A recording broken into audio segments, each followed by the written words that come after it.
All right, here's our video newsletter for the last week of March, the week of March the 20th. This will be our last week before spring break. I know everybody is looking forward to having some time off. If you're not, I am. Couple things to put on your calendar to remind you of. Report cards went home yesterday, so if you have not signed that and returned that to school, you need to do that in the next couple of days.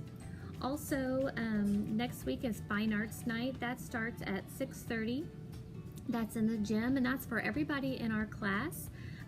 It is an event where all the students are highly encouraged to attend. So we would like to see all of you there if possible. The students will be playing some pieces on the recorder. A lot of their art that they've been doing during art class will be on display. This is always a really nice night to kind of showcase all of those things that they are doing in their specials. So I hope to see you there on Tuesday for Fine Arts Night. Also, I'm going to send home a couple of things. Some of you may or may not know that we do use Class Dojo in our room. And what Class Dojo is it's kind of a way for me to track each student's behavior. I can give them positive points or negative points depending upon the behavior that they have. The great thing about Class Dojo is that you can check this online to see exactly what they're doing and when it's happening.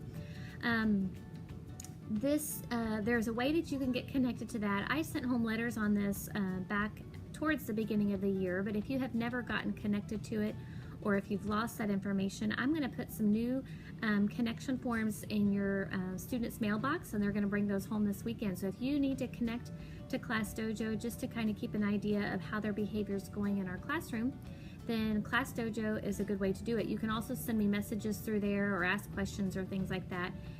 Although I always encourage you, you're more than welcome to email me or call me if you have questions. But it's just one more way that you and I can stay connected with your students' behavior.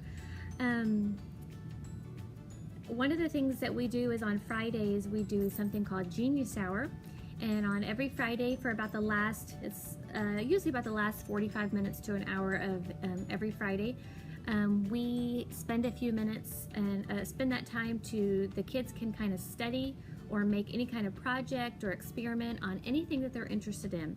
And usually they give me their project idea and I usually okay it.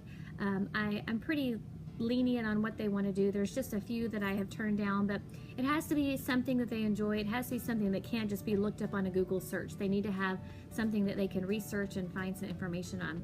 So one of the ways that the Class Dojo works is if for the week, if their Class Dojo is below 50%, they don't get to participate in Genius Hour. Now, students love Genius Hour because this is an hour of the day. They get to do anything that they want to do. They love to do it. And I have found that if they don't get to participate, it really affects them. So they've been trying very hard to work for that. So I'm going to try to kind of keep building this up and making a bigger deal of it. But I wanted you to know that that's one of the rewards and things that they look forward to is doing Genius Hour with the Class Dojo. Other than that, I think that's all that I have. I've got a bunch of pictures on the video. If you have any questions about anything, feel free to give me a call. And I hope that you have a great spring break.